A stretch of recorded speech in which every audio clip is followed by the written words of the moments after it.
Olá, pessoal, tudo bom com vocês?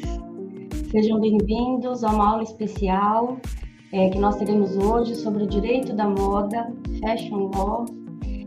Aproveito, peço para que se inscrevam aqui no canal. É um canal pequeno, voltado aí para os alunos das faculdades onde leciono e também para o público em geral. Então, teremos aí ao longo dos meses aí vários vídeos, teremos convidados, sempre para agregar conhecimento e para trazer aqui para nós novidades aí na área do direito. Hoje nós vamos ter essa aula especial com a doutora Maria Paula. Fiquei muito feliz por ela ter aceitado o convite. Fiquem à vontade, assistam. Se vocês tiverem dúvidas pontuais, podem ser respondidas posteriormente, sem problema. A doutora Maria Paula vai fazer uma apresentação para nós e, ao final, eu já selecionei aqui 8 perguntas que foram feitas pelos alunos, pelo pessoal do Instagram, para que a doutora Maria Paula consiga aí para nós esclarecer o que significa aí o Fashion Law, o direito da moda. Aproveito para avisá-los que essa aula especial terá direito a certificado. Ao longo da apresentação, será encaminhado um link aí no chat para que vocês façam a inscrição no evento para conseguir a obtenção do certificado. Tudo bem? Peço também para que vocês deixem um like aí, um curtir aí para nós, até para que nossa aula possa ter visibilidade e mais pessoas possam ter acesso. Bom, vou colocar aqui o currículo da professora Maria Paula. A doutora Maria Paula Daltro Lopes, ela é mestre em Direito pela Universidade 9 de Julho, especialista em Ciências Penais e Docência no Ensino Superior, é advogada, professora universitária na graduação de Direito na Universidade 9 de Julho, foi professora da Faculdade de Suzano, na Unisus, na Universidade do Brasil, ex-coordenadora do curso de Direito da Faculdade de Diadema, tem especialização em Direito da Moda da Unicesumar, pesquisadora na área de Direito Penal, Processo Penal, Direitos Humanos e Direito da Moda. Olha só, aqui é o Instagram da doutora Maria Paula, fiquem à vontade aí para segui-la. Sempre, pelo que eu vi, ela coloca ali atualizações em diversas áreas do direito, vale a pena seguir. Vamos lá. Olha só, né? Afinal, o que é aí o direito da moda? Gente, em agosto de 2021, teve uma notícia do jornal Valor Econômico que a moda, ela movimenta um dos maiores faturamentos globais. Para vocês terem ideia, só no e-commerce, fora, né, as lojas físicas, no ano passado, teve um faturamento de 525 bilhões. E a estimativa é que até 2025 atinja $1 trilhão no faturamento global. Isso traduz o quê? Gente, mão de obra, muita gente sendo contratada, desde a criação, o comércio, a produção e também o descarte. Olha o direito ambiental, envolvimento com direito tributário, direito empresarial, direito do trabalho, né? Então, nós temos diversas áreas do direito envolvidas aqui no direito da moda, no Fashion Law. Então, é com muita alegria que eu convido a doutora Maria Paula para conversar com a gente a respeito do assunto. Doutora Maria Paula, seja bem-vinda para a nossa aula especial Direito da Moda. Muito obrigada, Vanessa, pelo convite. Fico lisonjeada de poder compartilhar um pouco sobre um tema tão atual, né, que vai ganhando aí seu espaço aqui no Brasil, né, com relação ao direito da moda, né, ou como, né, nos Estados Unidos e também na Europa gostam de chamar de Fashion Law. Muito obrigada mesmo pela oportunidade. Eu que agradeço por conversar com a gente. Aproveito para avisar os alunos que nossa aula aqui está sendo gravada, até para que nossas agendas consigam se conciliar, né? Até para um horário bacana. Então, nós estamos gravando com antecedência e a aula vai ficar disponível para vocês no dia 12 de maio. Doutora Maria Paula, fique à vontade, vou sair da sala e a palavra está com a doutora. Muito obrigada, Vanessa. Bom, vamos lá, né, gente? Todo mundo aí já ouviu falar de direito civil, direito penal, direito do trabalho. Quando a gente entra na faculdade de direito, né, a primeira coisa que nos ensinam é litigar, né, fazer as nossas litigações, mas sempre com o tradicional, né, com as questões que acabam envolvendo ali, né, direito ao trabalho, direito penal, direito civil, direito de família. Só que a sociedade evolui. E o direito, ele também passa a evoluir, né? E é justamente com essa evolução que faz com que a gente tenha também um aspecto tecnológico que surge para que o direito ele possa avançar cada vez mais. E o direito da moda ele surge nesse momento, né? Ele surge quando a sociedade evolui, bem como também quando a própria tecnologia também faz com que a gente tenha uma evolução bastante grande.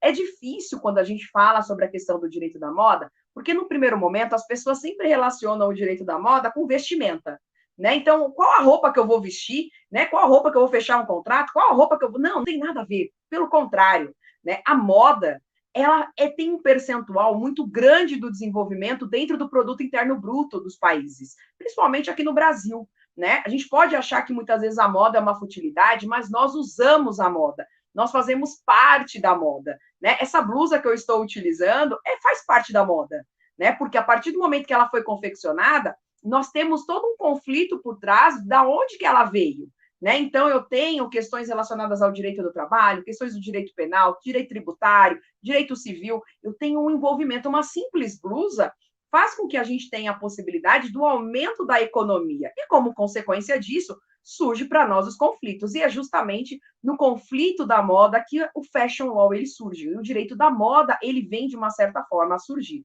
Então, a partir desse momento, a gente começa a quebrar os paradigmas do preconceito, né? Moda não é futilidade, gente, moda é economia, tá? Moda gera a economia direta e indiretamente de um país. Então, a gente não fala apenas da pessoa que faz a roupa ou de quem usa a roupa, mas também dos bastidores da moda, né? Então, as questões de desfiles, designers, os estilistas, fotógrafos, né? Uma Fashion Week, por exemplo, ela tem uma movimentação de dinheiro muito grande da economia do local onde está tendo. Então, imaginem só vocês, né? A Semana de Paris, a Semana da Moda de Paris, ela movimenta muitos euros. Em virtude do quê? Em virtude do encontro desta moda. Então, você tem a questão da economia gerando e sendo gerada, obviamente, e você acaba tendo ali a possibilidade de verificar que a moda não é futilidade. Pelo contrário, a moda gera direitos, geram conflitos e, principalmente, acaba alavancando a economia dos países.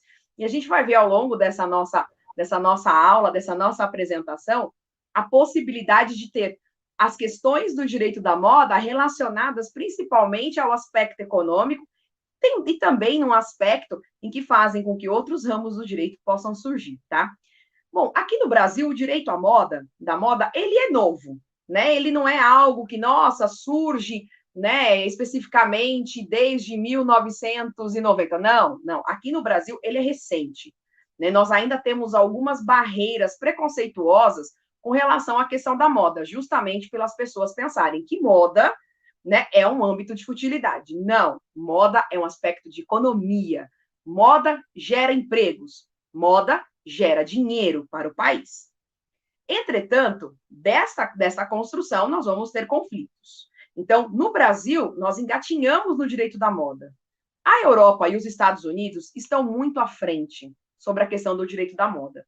Precisamente, a expressão fashion law, ela surge em 2006, né, quando uma professora do curso de direito, né, do curso de direito de Fordham, da University em Nova York, a Susan Scafandi, ela acaba trazendo como centro de pesquisa a possibilidade de se ter o curso de direito da moda, ou seja, de resolver conflitos que a moda apresentava para os seus alunos de direito. E assim ela acaba sendo a fundadora do Instituto, né, do Instituto do Fashion Law, que tem até hoje, gente, vocês podem seguir no Instagram, o Instituto Fashion Law em Nova York, e tem várias atualizações com relação a essas questões dos conflitos que acabam surgindo. E qual foi o grande conflito que surgiu para que, né, a professora Susan tivesse a possibilidade de levar os seus alunos o conhecimento em relação ao setor da moda, né? Principalmente os aspectos de falsificações, né? Pode parecer muitas vezes, né, que a falsificação ela não assola questões econômicas do país, mas sim, ela assola. Além de ser prática criminosa, a gente vai ver daqui a pouco, né, no Criminal Fashion Law, mas também faz com que a economia possa trazer riscos, né, possa ter aí consequências bastante sérias quando a gente fala sobre essa questão da falsificação. Então, no primeiro momento, ela queria garantir soluções para a proteção, né, dos direitos autorais, dos direitos relacionados para aqueles indivíduos que criavam a moda, que criavam seus produtos. E como consequência disso, a gente pode dizer, né, que o Fashion Law criado, né, lá em Nova York, né, em 2006, já havia tido o seu início na Europa, né? Então, países europeus, principalmente, né, a França, que nós temos ali um berço, né? A França e a Itália, né, especificamente as cidades de Paris e Milão, em que nós começamos a ter o berço, né, da moda, passaram a ter ali a possibilidade de advogados se especializarem nessa proteção, né, se especializarem nas questões do direito da propriedade intelectual. Então, levou-se para os Estados Unidos e, obviamente, dos Estados Unidos acabamos por chegar aqui no Brasil, né? E o direito da moda, ele ganha um aspecto aqui no Brasil mercadológico, né? Como assim mercadológico, né? Além de ser mercadológico, ele também é interdisciplinar, porque o direito da moda, ele não sobrevive sozinho, como também nenhum outro direito, né, gente? Quando a gente fala do direito penal, o direito penal não sobrevive sozinho se não tiver o processo penal, né? O direito civil, a mesma coisa, se não tiver o processo civil, né? Eu preciso de outras, né? De outras disciplinas similares para que eles possam existir. E a mesma coisa a questão do direito da moda, né? Faz com que nós tenhamos a possibilidade de ser um aspecto mercadológico justamente pela necessidade de outros ramos do direito, bem como também de outros ramos de políticas sociais, para que a gente tenha a possibilidade da existência, né, desse direito, fazendo com que a gente tenha a possibilidade, de forma bastante importante, de que o direito da moda tenha essa abrangência, né, tenha a possibilidade de resolver os conflitos. Obviamente, quando a gente fala sobre essa interdisciplinariedade, surge para nós a forma de atrelar o direito da moda com relação ao direito civil. Mas como assim, professora? Ora essa. E as responsabilidades civis? Né, hoje a gente fala sobre a questão do influenciador digital, né? Hoje se tem uma nova profissão, que é a questão do influenciador digital, e as marcas procuram esse influenciador digital. Mas espera aí, quando a marca procura um influenciador digital, ela precisa saber se aquele influenciador ele tem uma característica importante que possa proteger aquela marca e não ficar associado por uma questão, muitas vezes, de cancelamento aí que possa surgir, né? E é justamente nesse ponto que a gente tem o direito civil, né? Que a gente entra com as questões contratuais, os contratos entre a marca e o influenciador, né? A responsabilidade civil, né? Então, o momento em que o influenciador digital dá uma opinião, né, faz aí uma opinião, dá uma opinião por parte de um determinado assunto, uma questão de política, e acaba queimando, associando a marca, né? Isso faz com que nós tenhamos, obrigatoriamente, a necessidade de um controle diante do contrato que é firmado, né? Por isso a importância do direito civil. Imaginem só vocês, há pouco tempo teve uma, acho que foi aquela feiticeira que fazia no programa Joana Prado, se eu não me engano, que ela fez uma reportagem, ela fez, na verdade, uma filmagem, né, dizendo sobre um banheiro que não tinha, né, não era nem feminino nem masculino nos Estados Unidos, no McDonald's. E ela simplesmente divulgou isso, entenderam que aquilo era um ato de preconceito que ela estava expondo, e como consequência disso, a marca que a patrocinava simplesmente rescindiu o contrato. Porque a marca não queria ficar associada com uma pessoa que tinha ali um aspecto preconceituoso, porque você associaria a imagem dela para com a marca. Como consequência disso, você acaba tendo o quê? A necessidade da aplicação do direito da moda nesse controle, né? No controle de proteção da marca, na relação que faz com que o influenciador ele tenha que ter as suas responsabilidades civis, né? Diante do ato ali praticado. Então, vejam que, diante do direito civil, o direito da moda ele tem uma parcela, uma grande participação, principalmente nessa questão de responsabilidade de contratos.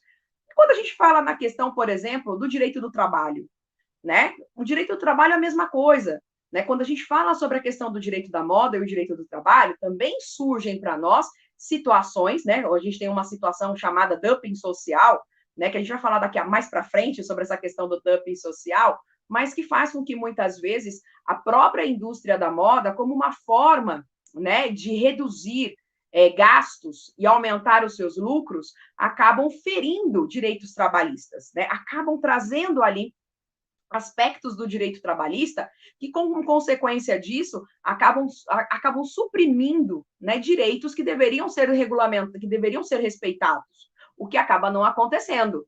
Por quê? Porque a indústria da moda, ela quer ganhar, ela quer ter lucro, mas ela não quer ter o quê? Despesas. Então, ela sacrifica, e a gente, né, acaba vendo esse tipo de situação, que, consequentemente, acaba se atrelando essas questões do direito do trabalho no criminal, na questão do direito penal. Ora, essas. O direito da moda também atua no aspecto penal. Em quais situações? Além das falsificações, né? Também chegamos às condições análogas à escravidão, né? Situações em que a gente tem de pessoas que acabam montando, vivendo, né, dentro do domicílio, né, como um trabalho, e ali aquele trabalho se torna escravo. Então, empresas, marcas famosas, acabam utilizando o que a gente chama de célula domiciliar, né?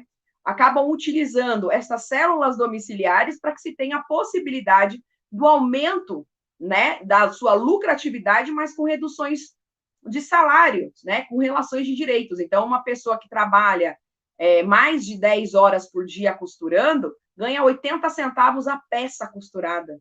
Né? Então, ela precisa produzir muito, produzirem assim, absurdamente, para que se tenha a possibilidade de ter um salário digno e sustentar a sua família. Né?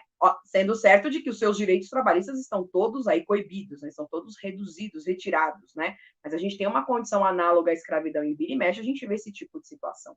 Né? Uma questão, por exemplo, do consumidor, né, a questão da marca, né, e a questão do consumidor. Aí surge para nós situações, por exemplo, como a propaganda enganosa, né? Você comprar um produto que é produzido pela indústria da moda e, como consequência disso, faz com que a gente tenha a possibilidade, de uma certa forma, né, deste produto trazer uma propaganda enganosa, né? E aí, vai cobrar de quem? Vai cobrar da marca, né? Vai cobrar da marca, né? A marca que está sendo ali apresentada, né? Questões tributárias, questões de impostos, questões ambientais. Nossa, a moda, gente, o direito ambiental andam juntos, né? Não tem como hoje a gente falar de sustentabilidade e não falar para moda, né? Quando a gente fala de sustentabilidade, eu tenho que me referir à moda. E por N motivos. Hoje a gente tem duas situações, a fast fashion e a slow fashion, né? A fast fashion é a moda rápida, é a moda que a gente acaba tendo uma situação de consumismo, né? Então é a moda que a gente vai numa loja de departamentos e que a gente tem a troca de coleções rapidamente, né? Então eu pego uma calça hoje, daqui 2 semanas eu volto nessa loja, já mudou a coleção, né? E o produto, obviamente, da fast fashion é muitas vezes um produto bastante ruim, precário. Por quê? É um produto que não tem qualquer tipo de respeito com relação ao meio ambiente. Então, você tem, dentro desse material, tingimentos, né, produtos químicos que são utilizados no tingimento para que a gente tenha, né, a contaminação do solo, né, produtos de durabilidade, de degradação muito altos. Então, por exemplo, o poliéster. Né, o poliéster, para quem não sabe, vem do petróleo, né? Vem do plástico poliéster, né? E, como consequência disso, deteriora muito devagar no meio ambiente. Ele acaba tendo uma sobrecarga, a questão do poliéster, altíssima, porque é um plástico, né? É um plástico poliéster. E, como consequência disso, a moda acaba abandonando esse tipo de material no meio ambiente. Então, nós temos inúmeras situações, como o próprio deserto do Atacama, como o próprio país de Gana, né, na África, em que as roupas elas são descartadas por essas grandes empresas mundiais que acabam mudando suas coleções rapidamente, não tendo a possibilidade, né, de fazer com que se dure esta moda e, como consequência disso, fazem esses descartes no meio ambiente. Olha a contaminação. Né? Olha a contaminação do solo, né, em virtude do deserto do Atacama, bem como também a relação ali do mar, né, de Gana sendo banhada. Então, queira ou não queira, a gente tem ali uma necessidade de prestar atenção na moda e na questão principalmente do meio ambiente, tá?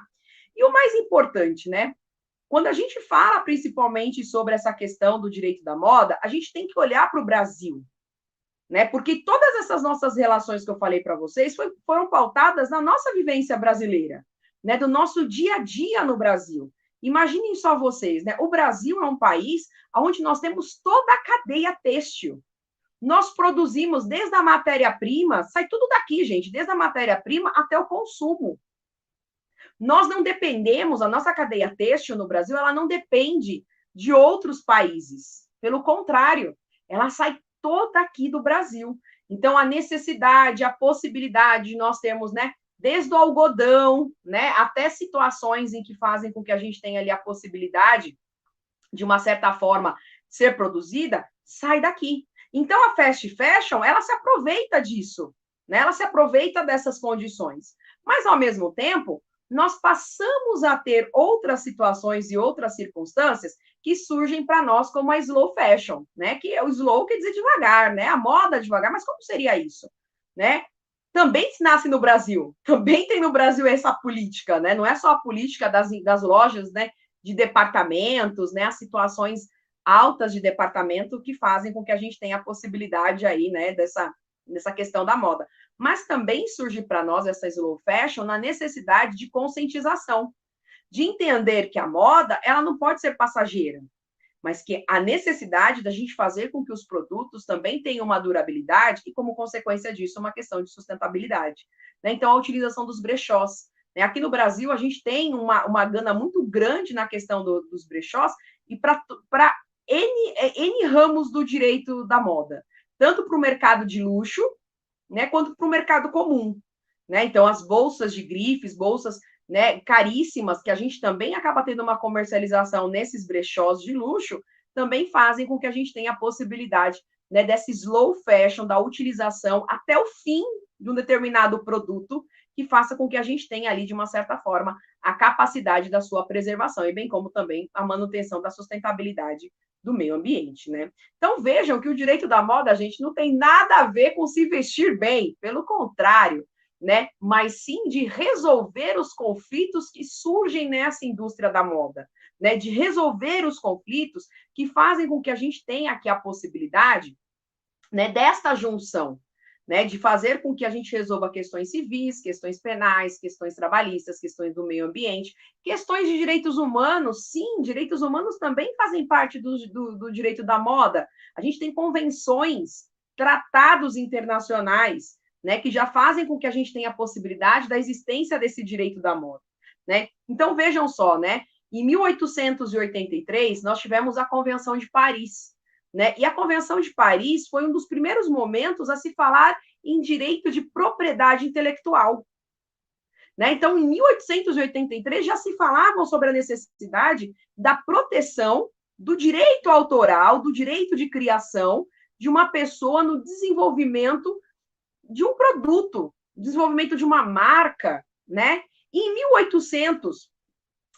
1883, já estou olhando aqui, gente, porque tem uma colinha aqui, porque as convenções, né, os nomes são, cada um teve a Convenção de Berna, né? Berna também, né? Nós tivemos a possibilidade de reunir a Convenção de Paris e de Berna nós tivemos a possibilidade de ter o primeiro escritório internacional para a proteção da propriedade intelectual.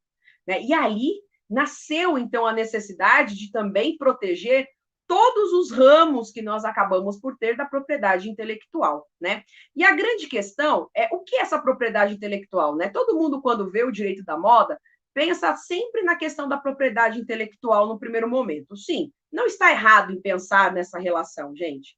Não está errado. Por quê? O direito da moda é criação, né? A questão da moda é uma criação.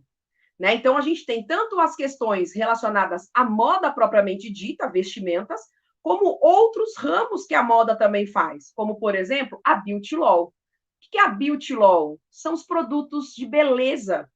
São os produtos de beleza que nós temos com relação, né, à necessidade de proteção. Sim, gente, produtos falsificados, né? Um pouco antes de eu entrar aqui para poder falar com vocês, eu estava numa reunião da Comissão de Pirataria da OAB, né? Justamente na tentativa da gente poder desenvolver um trabalho para coibir, coibir os casos de falsificações da beauty law.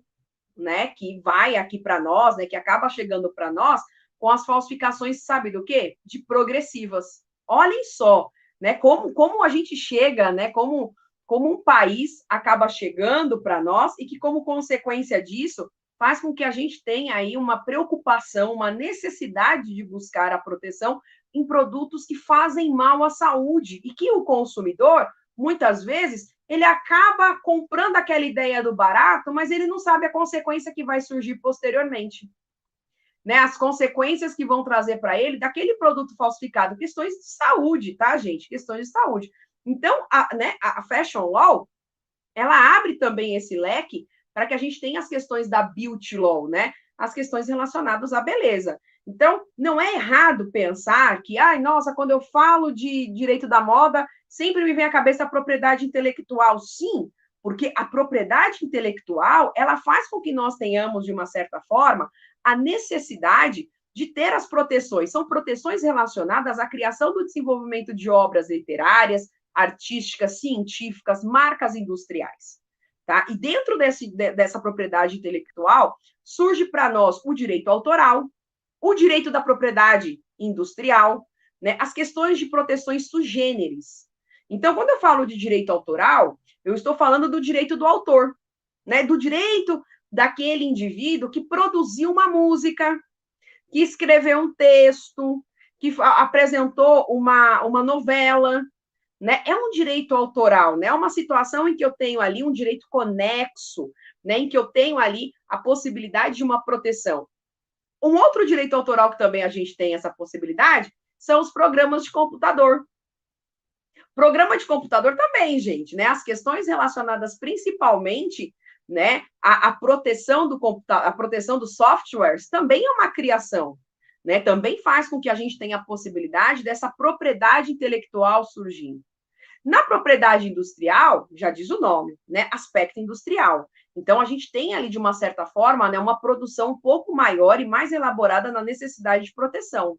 E aí a gente entra na proteção das marcas, nas proteções das patentes, né, na indicação geográfica, né? Indicação geográfica, professora? Sim. Quem nunca ouviu falar que champanhe só é champanhe quando vem da cidade da França, chamada Champagne?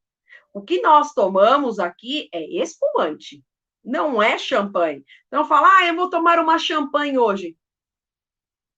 É da França? Da cidade de Champagne?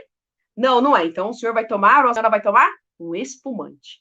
Tá? Quando a gente compra um queijo, né? Esse queijo é da canastra? Quando a gente compra um cacau, esse cacau vem de Ilhéus? Porque são o quê? São determinações geográficas, né, que fazem com que o produto ele ganhe uma característica, né? E a gente começa, depois que a gente começa a conhecer, gente, essa questão da propriedade industrial, essas questões de identificações geográficas, é muito interessante porque a gente começa a ler os rótulos, né? E a gente começa a ver que tem as informações. Então, quando alguém for aí para Ilhéus, né, vai lá para Ilhéus, na Bahia, vai ter lá comprar um cacau, né, um chocolate, né, artesanal, o que for lá em Ilhéus, e vai ter lá identificação geográfica, né, indicação geográfica, está lá, Ilhéus, porque dali é o verdadeiro cacau, né, ali é o verdadeiro chocolate que sai porque já teve o seu reconhecimento, tá? E nas questões sugêneres, a gente fala justamente da questão do crescimento tradicional, que faz com que a gente tenha a possibilidade da topografia do local, do cultivar, né, das uvas cultivadas em determinada localidade, como sendo uma característica da região, tá? Então, vejam, né, que a propriedade intelectual, ela é extremamente ampla, e ela faz com que a gente tenha, de uma certa forma, sempre esta associação em relação, principalmente, à questão do direito da moda, né? Então, não dá para eu falar, principalmente, sobre a questão de propriedade, né, propriedade intelectual, e eu não fazer esta relação com o direito da moda, né, buscar esse direito da moda como uma forma de aplicação. E o mais interessante, que quando a gente fala sobre essa questão da propriedade intelectual, de uma certa forma, algumas situações surgem para que este direito da moda possa ter relações em que o direito tem a sua participação. Tá? Então, um exemplo disso, pessoal, é o que nós chamamos de criminal fashion law, né? O direito penal dentro da moda. né? Por mais incrível que pareça, são as situações que mais condutas delitivas a gente passa a ter. Tá? Então, por exemplo, a gente tem crimes relacionados aos direitos autorais, crimes relacionados à propriedade industrial, crimes relacionados ao direito de imagem, né, que estão dentro desses conflitos originados da moda. Então, quando eu falo, por exemplo, de um crime de direito autoral, eu estou falando justamente da possibilidade de fazer com que os direitos dos autores sofram ali situações de plágio, né? Ou direitos conexos, né? Que tenham ali a possibilidade de também ter ali as suas cópias, as suas falsificações, né? O direito conexo faz com que eu tenha ali a possibilidade, por exemplo, do executante de uma obra não ter ser o seu autor. Então, vocês também já devem ter visto isso. Por exemplo, música, né? Quem nunca viu aí um cantor dar voz àquela música, só que quando você vai ver quem fez a letra, é uma outra pessoa, né? Isso é um direito conexo. Então, tanto o autor, né, quem está dando voz à música, quanto quem compôs, ambos possuem direitos autorais, né? Um pela voz, né, e o outro pela composição. Né? O direito do autor corresponde à sua criação, né? À sua necessidade de proteção. E as questões do software estão, né, relacionadas, obviamente, às questões, né, de algoritmos que fazem com que a gente tenha aí a possibilidade de uma proteção. Só que surgem crimes, né? Acabam tendo aí condutas delitivas que fazem com que a gente tenha a possibilidade de uma necessidade de proteção. Uma vez que, quando a gente fala da propriedade intelectual, do direito autoral, eu estou falando de um direito pessoal, né, de uma questão moral, de uma questão patrimonial.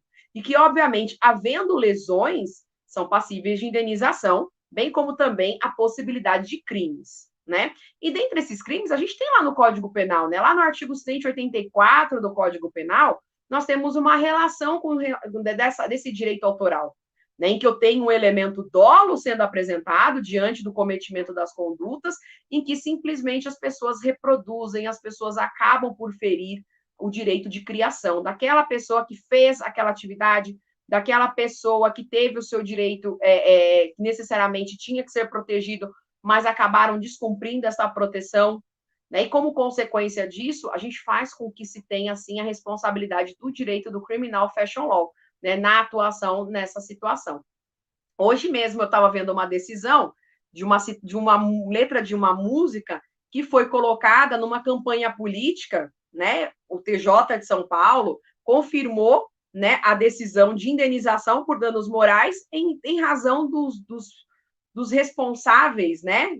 Quem canta, bem como também quem compôs, de não terem autorizado. E a música utilizada, pessoal, tinha 33 segundos. Então, assim, uma música super rápido, né? Um trecho, e simplesmente não houve autorização desse direito autoral para que houvesse a reprodução. Então, como consequência disso, teve a propositura da ação, né? E houve ganho de causa, tanto para o autor, bem como também para o compositor, em razão da violação do seu direito autoral. Tá? Então, por isso que, né, esta relação sempre se torna aí possível para que a gente tenha essa possibilidade da aplicação das condutas. Também entra para nós a questão de crimes contra a propriedade industrial, né? Já que também faz parte da propriedade intelectual, né? Quando a gente fala da Lei 9.279 de 96, nós estamos falando da Lei de Propriedade Industrial, tá? E dentro dessa propriedade industrial, nós temos um instituto, que é chamado de INPE, Instituto Nacional de Propriedade Industrial.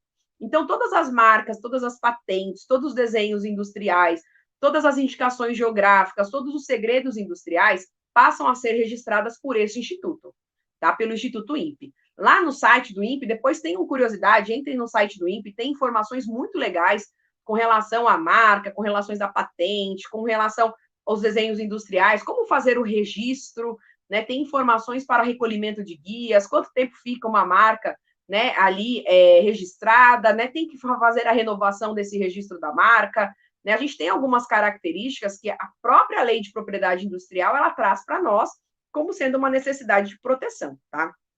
A marca nada mais é do que a identificação de algum produto, né? Então, quando a gente fala sobre a questão da marca, eu identifico, né, aquela marca e eu já associo a uma situação em que faz com que eu tenha a possibilidade de fazer, né, ao produto. Então, nome e imagem. Então, um exemplo, tá, de uma marca. Todo mundo já viu aí a maçã da Apple, né? A partir do momento que eu vejo a maçãzinha lá, comidinha da Apple, eu já lembro, né? Falo, olha, tem computador, né? Alguém vê lá, né, eu olho e falo, nossa, né? Tem um smartphone, olha só, né? Um iPhone, né? Da Apple.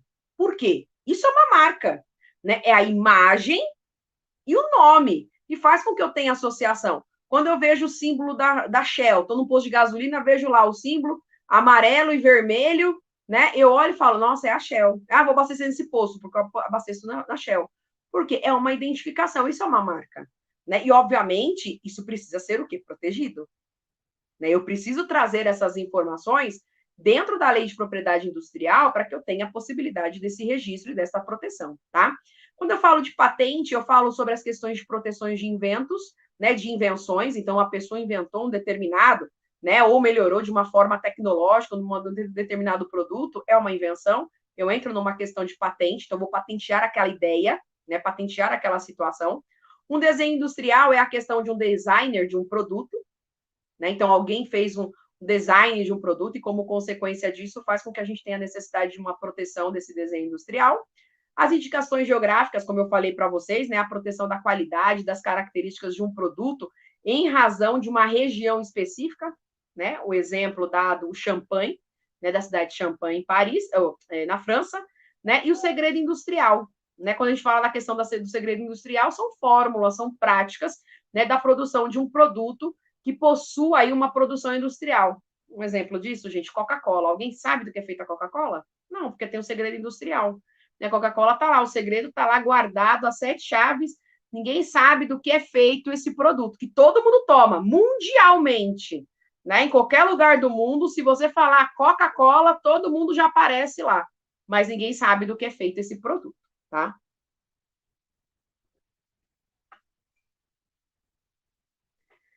Dentro das questões, principalmente dos crimes da propriedade industrial, surge para nós algo muito sério, que é a questão dos crimes contra as patentes. Principalmente, pessoal, falsificação de remédios. Né? As falsificações de remédios, elas são extremamente graves, não só de remédios, mas também do que nós chamamos de gastrolol, né? Que é a questão relacionada ao direito da alimentação segura. Tá? Como assim alimentação segura, professora? Das falsificações de comidas, tá? Bebidas, comidas, e entra também a questão dos remédios. Né? As falsificações, que são justamente as questões relacionadas à patente, né, faz com que a gente tenha a possibilidade de se ter altas consequências severas para com a sociedade. Né? Quando eu falo de uma falsificação, gente, é algo que a sociedade ela necessita ter uma atenção com relação a isso, porque ela gera consequências para a saúde, ela gera consequências econômicas também, e ela gera consequências com relação à sustentabilidade. Tá? Como assim? Numa questão da falsificação em relação à saúde, né? Um produto falsificado, ele não tem a melhor qualidade, ele é um produto péssimo, de baixa qualidade. Como consequência disso, coloca em risco a saúde das pessoas. Então, imagine só vocês. Vocês vão em um determinado lugar que sabe que ali vende produto falsificado e simplesmente vocês compram uma sombra. As meninas compram uma sombra para passar nos olhos. E aquela sombra, ela tem um excesso de chumbo na sua forma, para ganhar o quê? Volume. Né? O falsificador, ele utiliza lá chumbo para ter o seu volume. Como consequência disso, ela passa no olho e você acaba tendo o quê? A possibilidade de uma cegueira, porque dá uma reação alérgica, obviamente é um produto químico, né? Um produto tóxico em excesso, e ali tem um excesso, como consequência disso, a pessoa vem a perder o olho, por causa de um produto falsificado. Ah, mas eu fui comprar lá porque é baratinho, né? Eu fui comprar lá porque é baratinho, compro um rato. Não, é falsificado. Né? É uma situação falsificada. Você tem um risco para a sua saúde. Né? Uma outra situação com relação à economia, esse produto falsificado, ele não vai ter economia, gerar economia, porque ele não vai recolher impostos. Bem como também vai colocar em risco a saúde do trabalhador. Né? Coloca em risco a saúde do trabalhador. Porque aquela pessoa que está fabricando, aquela pessoa que está fazendo aquele produto falsificado, como consequência disso, vai colocar em risco a sua saúde, bem como também as questões trabalhistas, né? Ele vai pagar insalubridade? né, exposto àquela quantidade exorbitante de produtos químicos, isso não vai acontecer. Então, também, né, você tem todo um aspecto econômico que vai surgir. E as questões do meio ambiente, né, as questões de sustentabilidade, né? Esse produto falsificado, a forma como ele é feita, todos os seus dejetos são encaminhados para o meio ambiente. Como consequência disso, você tem contaminação do solo, contaminação da água. E aquelas pessoas que moram próximo a esse local vão fazer o consumo daquela água. Também vão ter o quê? Vão ser encontrados aí chumbo que poderão causar ali ser substância cancerígena. Olha as consequências que um produto falsificado ele acaba trazendo. Que, infelizmente, aqui no Brasil, a gente não consegue, né, como sociedade, visualizar estas situações. Por quê? Quem falsifica, gente, é responsabilizado. Quem vende também é responsabilizado, né? Porque eu sei que eu estou vendendo um produto falsificado, né? Eu estou tendo ali um comércio.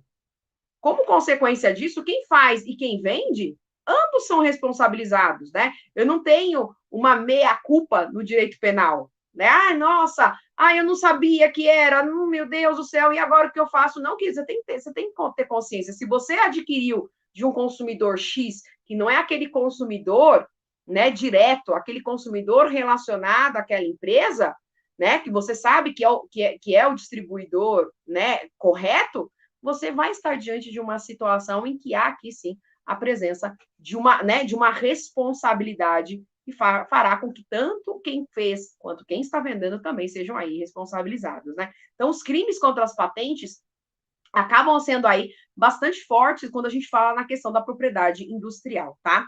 A gente também tem a possibilidade de crimes contra desenhos industriais. Sim, gente, criações de réplicas de carro. Um dia desses eu estava vendo uma reportagem que simplesmente tinham pessoas fazendo uma Lamborghini, uma réplica de uma Lamborghini. Né? Pegou lá o desenho e estava lá fazendo. Gente, isso é crime. Né? Por quê? Porque a empresa que criou a Lamborghini, ela patenteou, ela protegeu, né? Ela registrou aquele desenho. Né? Somente ela pode fazer, como também a Ferrari. Somente a Ferrari pode produzir. Né? Nenhuma outra empresa vai poder ter ali a produção, né, desse carro. Então, a gente também parte aí para nós, né, a possibilidade também dos crimes com relação, né, a essas situações.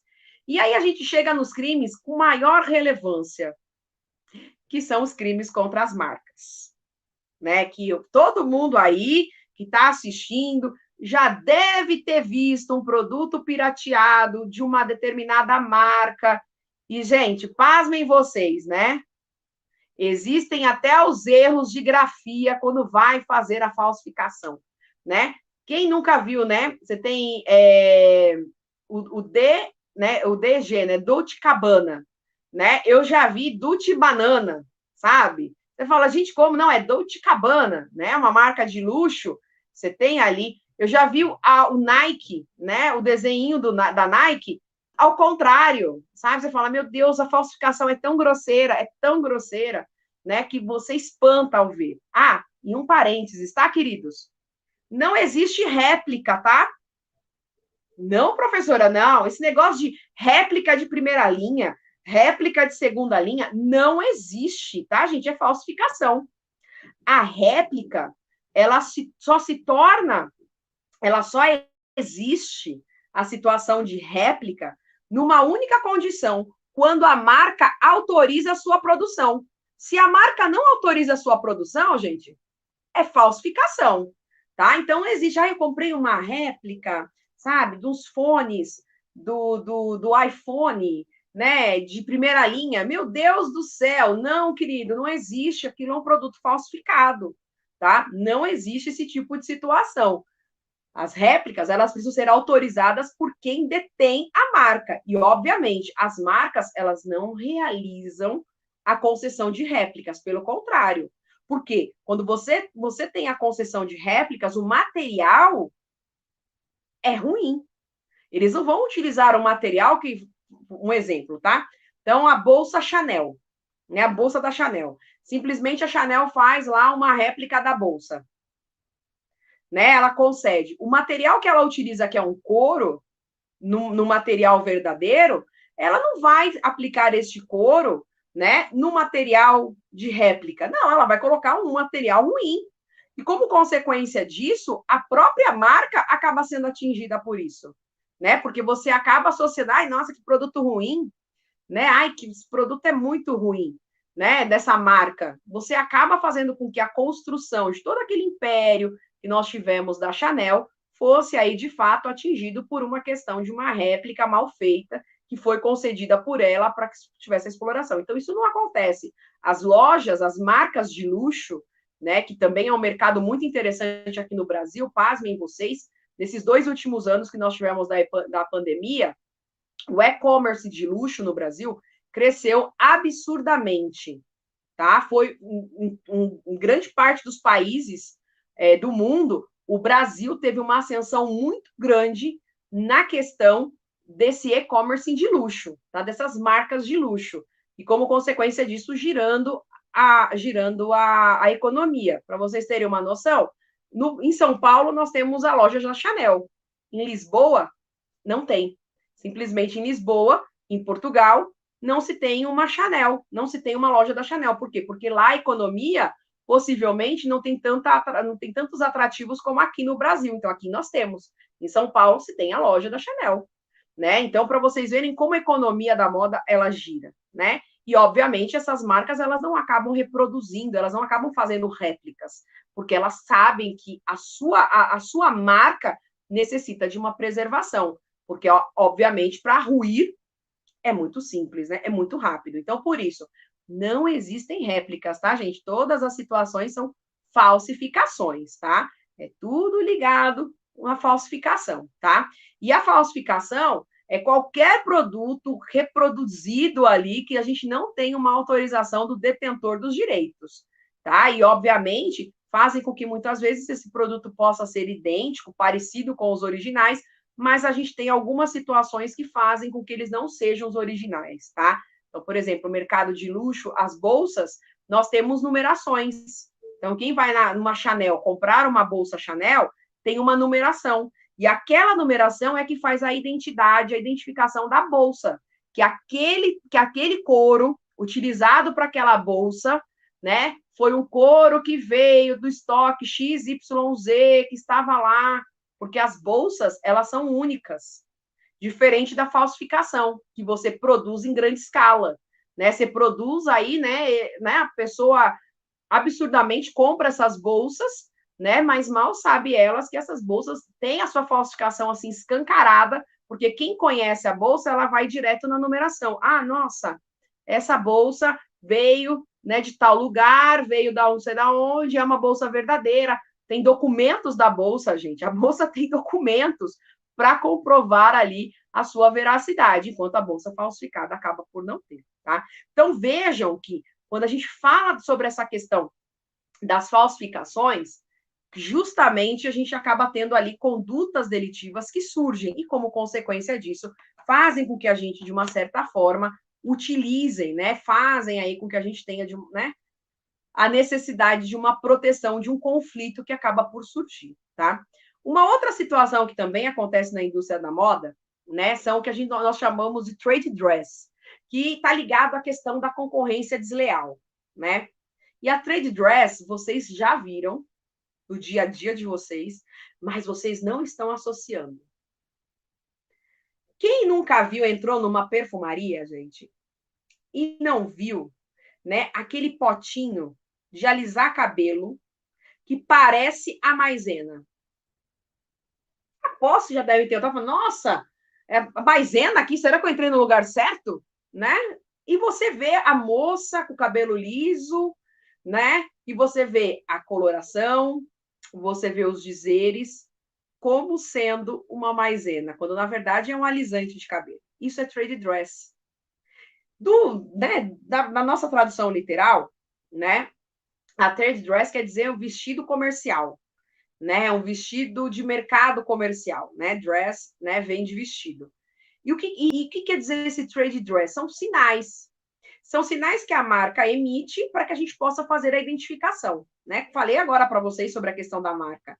né? Olha só, eu sei, né, o símbolo da Nike, eu vejo nossa Nike, eu vejo a Apple, eu já associo, só que eu tenho concorrentes que se utilizam da notoriedade que esta marca traz para que a gente tenha a possibilidade de ter uma concorrência desleal.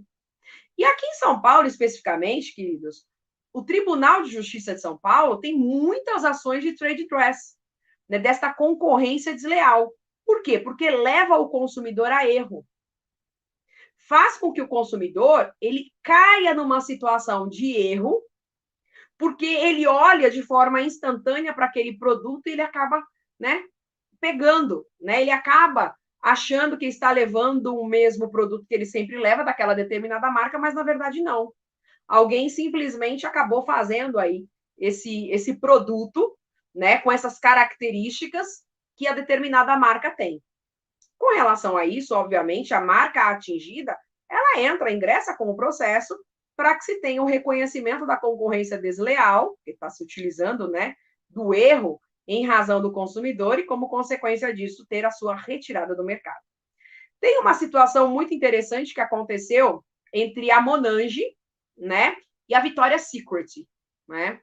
A Victoria's Secret, ela faz um desfile chamado, né, de Angels Model, né, que são os modelos em forma de anjos que usam apenas as lingeries da Victoria's Secret, né, e também usam ali asas, né, de anjos, plumas e asas de anjo. Todo mundo que vê um desfile já associa aquele desfile às Angels, né, ou seja, a Victoria's Secret. Né? Então você olha e você fala, nossa, né, Victoria's Secret, aquele produto. Por quê? Já estão há anos fazendo esse tipo de trabalho. Ok.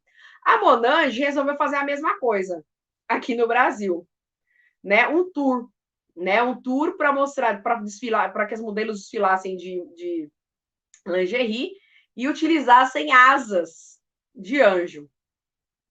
Obviamente, a Victoria's Secret tomou conhecimento disso, né? Porque além de ter a lingerie, a Victoria's Secret, ela também tem produtos, né, gente? Ela também acaba tendo ali, de uma certa forma, produtos, né, relacionados, né, principalmente com a questão de maquiagens, cremes, né?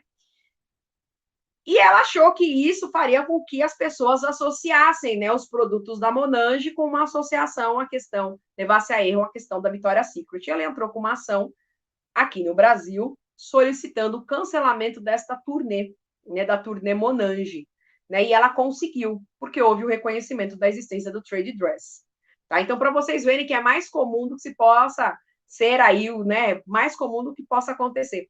Tem uma outra também interessante, que é com relação à China Inbox e a Y-Box, né? China Inbox, sim, né? A China Inbox foi a pioneira na comida em caixas, né? Da China, né? Da comida chinesa em caixas, né? Por isso China Inbox. E simplesmente uma empresa chamada Y-Box, né? De Minas, né? Comida mineira, também quis criar. E isso levaria a erro, né? Os consumidores, né? Também conseguiu aí a China Inbox a retirada, né, desse Y-Box, porque poderia ser considerado, sim, ali uma existência de uma concorrência desleal e, como consequência disso, uma questão do trade dress, tá? Uma última decisão recente foi a questão do Johnnie Walker, né? Todo mundo aí já deve ter ouvido falar do whisky escocês, né, Johnnie Walker. E aqui no Brasil nós tínhamos o aguardente João Andante, né? A decisão saiu até no final do ano passado, começo desse ano, se eu não me engano, né? Em que foi reconhecida a existência do trade dress, né? Porque Johnnie Walker, gente, a tradução é João caminhando, João andando, tá? E a empresa, né, aqui também, né, no Brasil, utilizava aí o João Andante, né? Que também, se você colocar em inglês, vai virar Johnnie Walker. Também fica na mesma situação. Então, como consequência disso, né, também fez aí com que se tivesse a necessidade da trade dress, né, ser ali apontada, a concorrência desleal, né, sendo ali uma propriedade intelectual devidamente protegida, tá? Então, para vocês verem, né, gente, ó, quantos assuntos nós falamos, e direito da moda não tem nada a ver com vestimenta, hein? Direito da moda está realizado, está dentro de um amplo, né, um amplo contexto que acaba por surgir, né?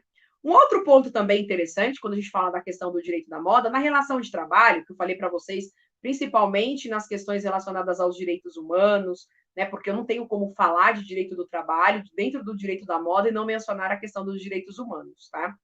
Surge para nós justamente em situações em que o dumping social, como eu falei para vocês, como também chamado de dumping social fashion, né? Seriam ali as situações de terceirizações, né, em que você acaba tendo, né, locais de moradia onde são instaladas as oficinas. E como consequência disso, diante dessa terceirização, né, das peças de vestuários, nós acabamos por ter aí situações precárias do direito do trabalho, né, questões de direitos humanos, questões da dignidade da pessoa humana, que de uma certa forma acabam sendo atingidos, né, por total. Então, né, o dumping social fashion, muitos acabam relacionando ele a uma situação, né, bastante complicada quando a gente fala principalmente da fast fashion, né? Seria a fast fashion uma vilã, né, das relações do trabalho, né, bem como também da questão da dignidade da pessoa humana, uma vez que a fast fashion ela é uma motivadora de forma indireta dessa questão do dumping, né? Imaginem só vocês, né? Em 2013, nós tivemos um acidente muito grave em Bangladesh, tá?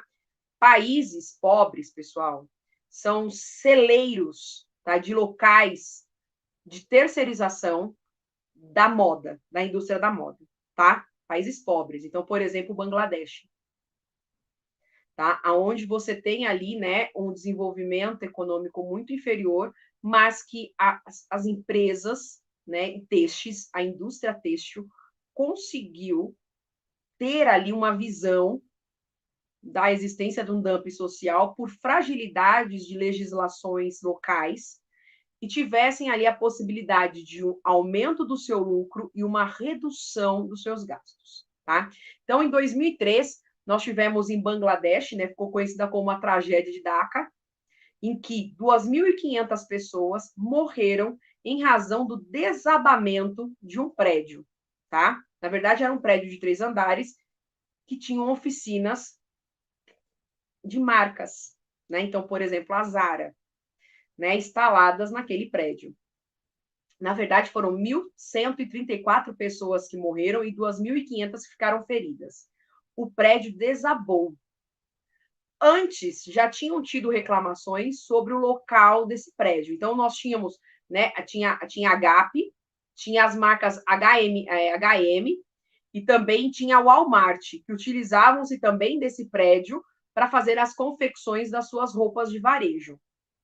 E já haviam sido ali, já tido reclamações com relação ao local, que o local estava desmoronando, né? Um dia antes da tragédia, o sindicato já tinha ido no local e já tinha fechado o estabelecimento. Mas à noite, o proprietário abriu e os funcionários acabaram aí entrando no local. Tragédia, desabamento. Como consequência disso, fechou um acordo, né? Um acordo chamado, né, Acordo Marco Global de Bangladesh, o Acordo de Bangladesh. Se vocês jogarem aí no Google, vocês vão ver mais sobre essa questão do Acordo de Bangladesh, que nada mais foi do que uma negociação entre os trabalhadores e as empresas do ramo têxtil, como uma necessidade da prevenção e da proteção de direitos que esses trabalhadores mereciam, tá?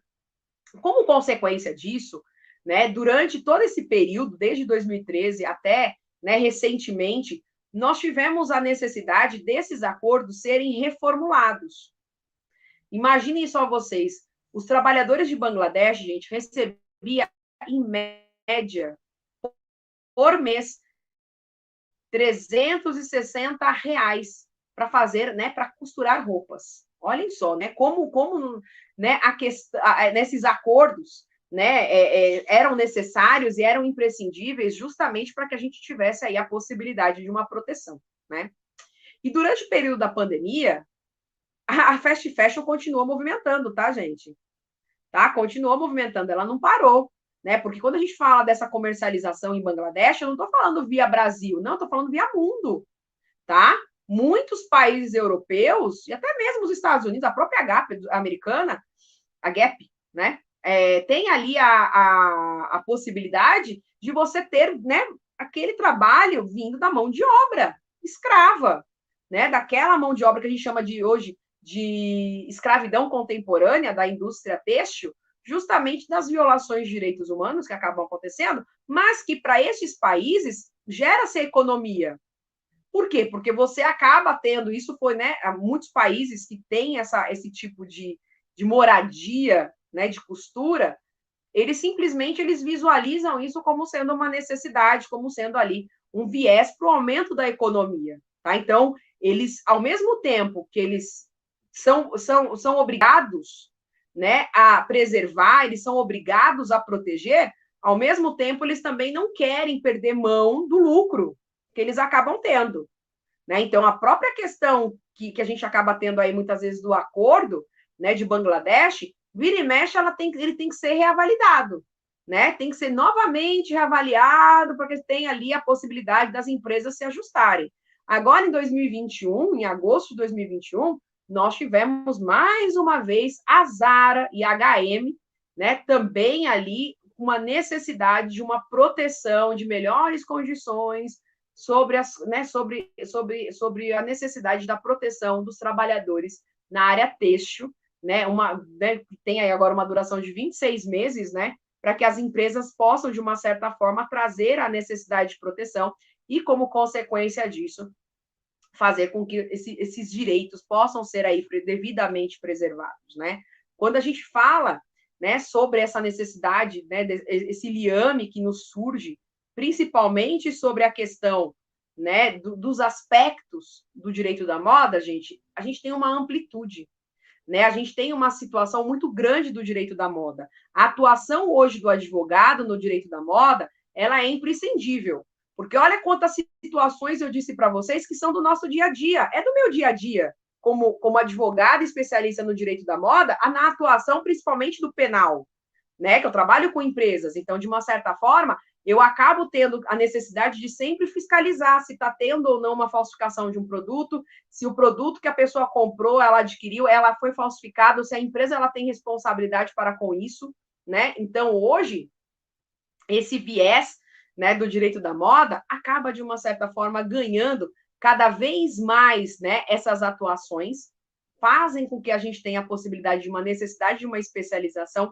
e, principalmente, pessoal, fazer com que a gente tenha ali uma necessidade de buscar profissionais que estejam relacionados à questão da moda, né? As questões do direito da moda, né? Então, é por isso que hoje o direito, ele não é mais aquele direito que eu estudei há alguns anos atrás, que ninguém nem falava sobre a questão da moda, né? Acho que nenhum professor meu já tinha tido alguma relação do direito da moda, porque naquela época talvez a moda não tinha tanta influência na economia como se tem hoje, né? Hoje a moda ela gera economia, porque todo mundo quer um tênis, todo mundo quer uma calça, todo mundo quer uma camiseta, uma blusa, as meninas querem uma bolsa, né? Uma bota, agora vai chegar o frio, né? Uma bota nova. Isso é o quê? Isso é moda, isso é economia, né? Isso é fazer com que a gente tenha ali a possibilidade, né, de ter assuntos, conflitos e que a necessidade de um advogado se torna aí imperiosa. Tá certo, meus queridos? Muito obrigada, né, pela poder compartilhar com vocês sobre esse tema maravilhoso. Eu amo a moda, sempre gostei da moda, e eu chamo aí a professora Vanessa. Nós que agradecemos pela brilhante apresentação, nós aprendemos muito.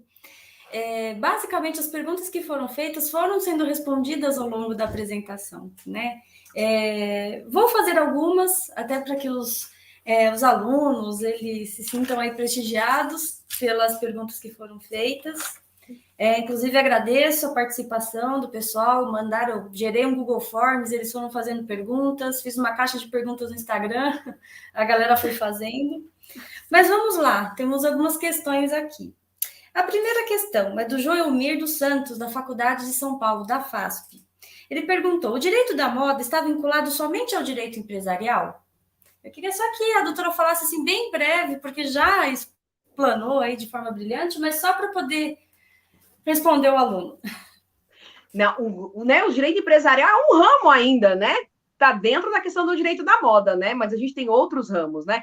Direito do trabalho, direito civil, né? As questões relacionadas ao direito tributário, meio ambiente, né? É que como a gente fala de empresas, né? A gente fala sobre essa questão de empresas, a gente fala de propriedade intelectual, dá a impressão que a gente acaba, né? Apenas tendo uma ação, uma relação com esse aspecto empresarial. Não, as empresas, elas também dependem de outros ramos, né? Porque também tem os cometimentos de condutas que precisam ser regulamentadas. Olha só, o José Carlos de Moraes, da Faculdade de São Paulo, também da FASP, ele perguntou o seguinte: tendo em vista que o direito da moda, né, ele ainda não é um ramo do direito, ele pergunta se existem estudos para incluir o direito da moda como uma área autônoma do direito. Bom, aqui no Brasil, nós temos, né, ainda apenas cursos complementares, né, e também, até mesmo pós-graduações, né, mas a gente não tem ela como sendo uma cadeira, como acontece na Universidade de Nova York, né, como sendo uma cadeira. Em Buenos Aires, na Argentina, a gente já tem ela como sendo disciplina do curso de Direito, porque Buenos Aires também tem uma ascensão muito grande, tem lá cursos, né, com relação ao direito da moda, que acabam fazendo com que a faculdade ela ingresse, né, nessa condição como sendo uma cadeira, né? Aqui no Brasil, como eu falei para vocês no início, nós ainda temos um certo preconceito estabelecido com relação à moda, né? Mas está ganhando, gente, né, uma ascensão muito grande, né? A gente está ganhando ali a possibilidade de um aumento maior, né, para que a moda, quem sabe, né, gente, seja uma das cadeiras, né, igual penal, igual direito do trabalho, né, assim sucessivamente. Não, e sempre é bom frisar que se a área nova, mais possibilidade aí, mais campo para atuação, campo para trabalhar, isso é bem bacana. Sempre é importante ficar atualizado, né? Isso é verdade. Olha só, temos aqui também perguntas. Marcelo Botelho, da Faculdade de Diadema. Ele pergunta o seguinte: como funciona referente à criação de uma roupa, por exemplo, se é feito por um empregado e de uma grife famosa, né? De quem serão os direitos autorais? Esses direitos serão... O empregado ele vai ter direito à participação de lucros? E se ele não tiver, por exemplo, um contrato específico para isso? Como funciona aí essa relação aí trabalhista? Olha só, nós temos duas leis, né? A Lei de Propriedade Industrial, a 9.279 de 96, e a gente também tem a Lei de Software, né? Que é a Lei 9.609 de 98, né? Quando a gente tem uma relação de trabalho, dentro dessa construção, faz com que o empregador, ele seja, obviamente, o responsável por esse direito que é produzido. Porque a função do empregado é justamente essa, realizar e desenvolver aquela atividade. Então, como consequência do contrato de forma geral, o empregador é quem recebe o bônus daquela criação. Mas a gente tem a possibilidade do contrato de cessão, que fará com que nós tenhamos a possibilidade da divisão, né, desses direitos autorais que possam surgir. Mas, obviamente, você tem que ter um contrato ali específico para que a gente tenha essa possibilidade da cessão. Caso contrário, fica o empregador como sendo o responsável. Mas a gente também tem os casos de invenções livres, né? Como assim invenções livres? São inventos produzidos pelo empregador, pelo empregado, que não está na sua relação de trabalho, não está no seu horário de trabalho. Então, ele faz na casa dele com recursos próprios. E, obviamente, essa invenção livre faz com que ele seja o único responsável pelos bônus, né, que dessa invenção acaba por surgir. Perfeito. Tem uma pergunta que essa veio do Instagram. A criação no Fashion Law, ela é protegida pela Lei de Propriedade Industrial ou pela Lei de Direitos Autorais? Ou alguma outra lei que não foi mencionada aqui? Bom, primeiro momento que o direito da moda é a questão da propriedade intelectual. E dentro da propriedade intelectual que a gente tem quem? A propriedade industrial. Né? Então, o primeiro ramo é a questão da propriedade intelectual, que também é um direito fundamental, né, que é trazido na própria Constituição Federal como uma necessidade de proteção, né? E nesse aspecto, a gente ainda tem dentro dessa propriedade intelectual a propriedade industrial. Então, ela é um braço, né? Eu tenho a propriedade industrial, né? E abaixo dessa propriedade industrial, não, intelectual, e abaixo dessa propriedade intelectual eu tenho a propriedade industrial. Aí eu tenho do ladinho o direito autoral, né? E depois eu vou ter ali as questões relacionadas a sugêneres, né? Então, situações de cultivo, né? Esses aspectos mais direcionados. Beleza. Adriana Percy, da Faculdade do Guarujá, ela perguntou o seguinte, ela falou que leu um texto, leu uma matéria, e que estava falando sobre o direito da moda e os youtubers, esses influenciadores digitais. Ela falou de qual forma, ela ficou um pouco na dúvida, né? De qual forma aí o fashion law e os youtubers terão algum tipo de ligação? As marcas, elas descobriram um grande marketing, né? Que é justamente os influenciadores. Então, os influenciadores, de acordo com a quantidade de pessoas que eles acabam tendo nos seus perfis, né, acabam influenciando outras pessoas, né, para que possam adquirir produtos. Então, queira ou não queira, as marcas, elas acabaram ali tirando, né, a sorte grande diante desses influenciadores, porque, obviamente, você faz um contrato, né, com esses influenciadores, então você tem um contrato específico para com eles, né, e diante da produção, né, da manifestação desses produtos, que eles têm umas obrigações para poder apresentar, né, tem que fazer um post, ou fazer um post toda semana, né, ou um post todo dia falando do uso do produto, né, quem está vendo acaba, né, adquirindo, porque é uma questão, né, é uma questão psicológica isso, a influência, né, é uma questão psicológica, você olha e você fala, nossa, vou comprar, nossa, gostei, nossa, já vou, né, e você acaba ali utilizando, né, principalmente o Instagram, como uma fonte tanto de marketing quanto de renda. Mas a grande questão é de que esses influenciadores, eles também têm obrigações para com as marcas, diante das suas manifestações, né? Somente com questões políticas, questões religiosas, algum assunto polêmico, pode fazer com que, muitas vezes, ele fique o quê? Marcado, né? E aquela marca, ela acaba, de uma certa forma, vendo que o desempenho daquele influenciador não foi bom, e acaba o quê? Fazendo com que nós tenhamos a possibilidade da marca ficar grudada nesse influenciador e a marca, obviamente, ter consequências mais graves, mais sérias nesta nossa relação. Querem ver um exemplo? Todo mundo aí já deve ter conhecido o Sebastian da C&A, né? Todo mundo sabe que tem lá o Abuse e Use. Ele é um influenciador, né? E é muito engraçado porque ele é um influenciador antigo, né? De televisão. E não de internet, como tem hoje, mas ele já era um influenciador, porque todo mundo já associava, nossa, o Sebastian do Abuse e Use C&A, olha, da C&A, a gente já faz isso, né? O rapaz da Bombril, né? A mesma coisa, já associava, né? Nossa, a marca, e é justamente nessa proteção que hoje a gente tem, né? E a Fashion Law vai atuar aonde? Nos contratos, né? No direito contratual, porque eu tenho que proteger a marca e eu preciso também proteger, né? Ali, se eu estiver pelo lado do influenciador, o influenciador. Né? Então, a gente está no, né? O direito da moda está nas duas ligações, né? Nos dois polos. Vamos lá. Temos uma pergunta também aqui da Gislaine Kátia, da Unisus, Faculdade Suzano. Ela falou referente ao comércio informal, né? Então, você vê muitas vezes ali no camelô, né?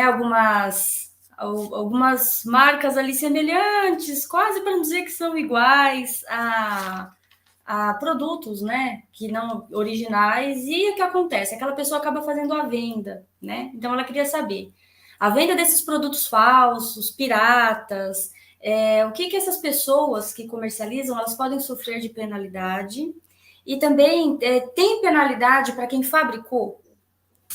Explica para nós. Pessoal, é falsificação, tá, gente? Produto falsificado.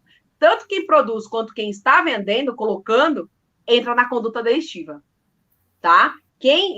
Mas eu comprei, eu não sabia. Todo mundo aí deve ter aprendido lá no artigo 21 do Código Penal que eu não posso alegar desconhecimento da lei, né? Então, né? E é uma dessas razões. Ah, professora, mas ele está trabalhando. Ok, mas o produto é ilícito. A conduta é ilícita, né? Então, consequentemente, este indivíduo, ele também vai ser responsabilizado. Tem uma delegacia na DIG, aqui em São Paulo, no DEIC, né, a Delegacia de Crimes contra a Antipirataria, que faz com que se tenham as apreensões, bem como também a responsabilização de quem vende e de quem fabrica, tá? Porque para aquele produto chegar, foi fabricado por alguém. Então, ele precisa pegar quem está vendendo para chegar também na quem está fabricando. Ambos terão as suas responsabilidades penais de acordo com as suas condutas. Mas quem está vendendo não está imune. Ah, não sabia, nossa, não está imune.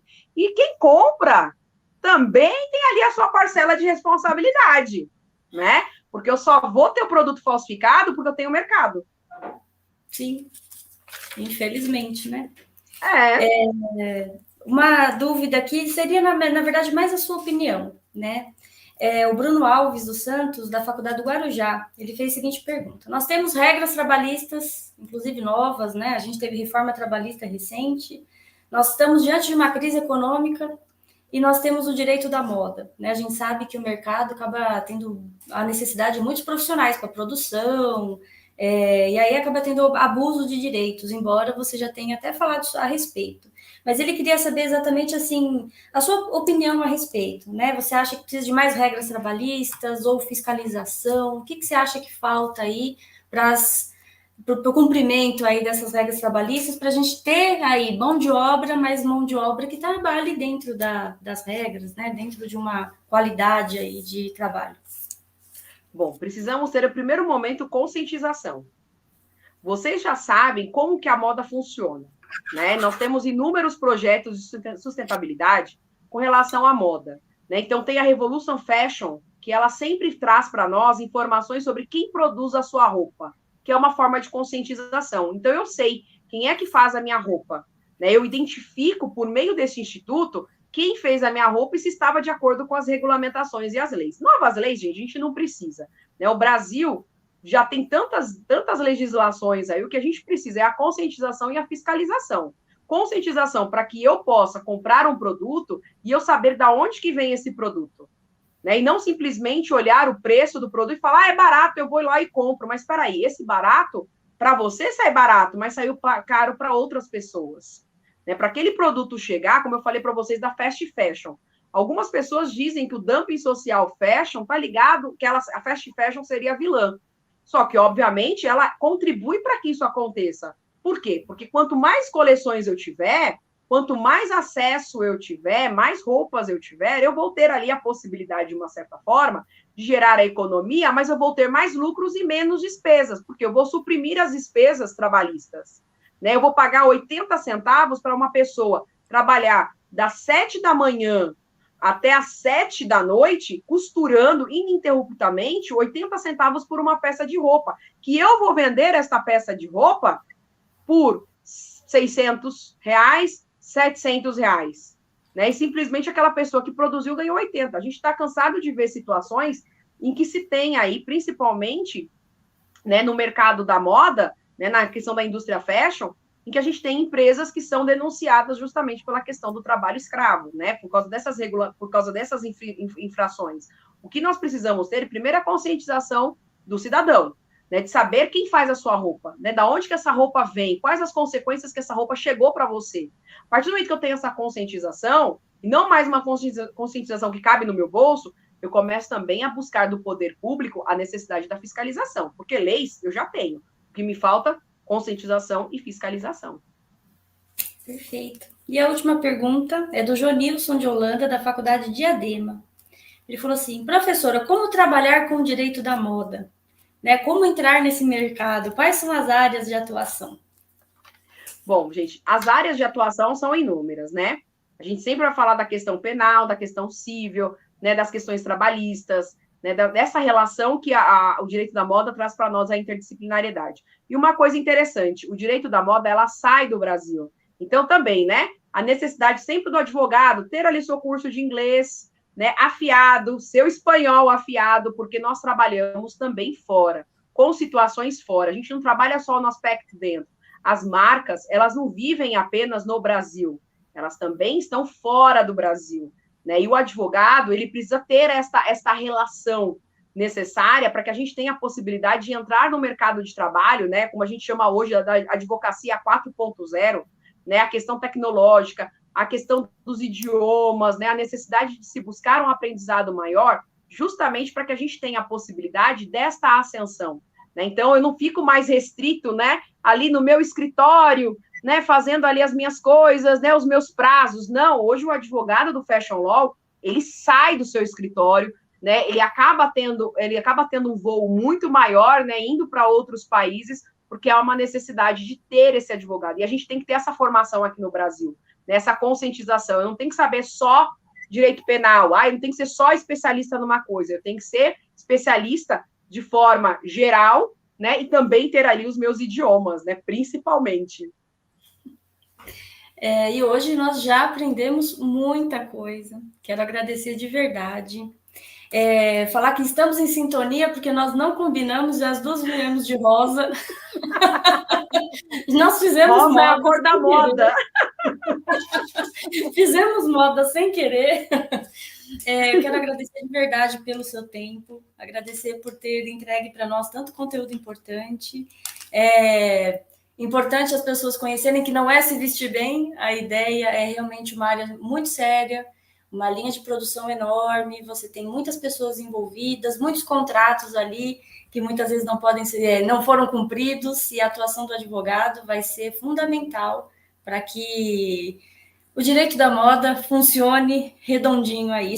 Faço votos que um dia seja ainda uma área autônoma, né? Embora envolva tantas áreas, né? Acaba sendo complexo, mas eu acho que seria muito importante, até pelo faturamento global aí, a gente já se assusta para ver como que tem dinheiro envolvido nisso, né? Então, eu quero agradecer muito. Se quiser deixar os seus contatos para que as pessoas possam te seguir, fique à vontade, professora. Pessoal, estou lá no Instagram, sempre com alguma notícia de moda, do direito da moda, pertenço à comissão do direito da moda da OAB, né, dentro das questões de propriedade intelectual e pirataria também, né? Meu Instagram, né, @daltromariapaula.adv, é só vocês irem lá, sempre tem alguma reportagem com relação ao direito da moda.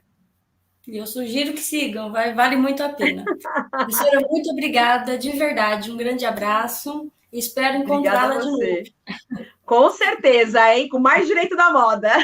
Com mais direito da moda.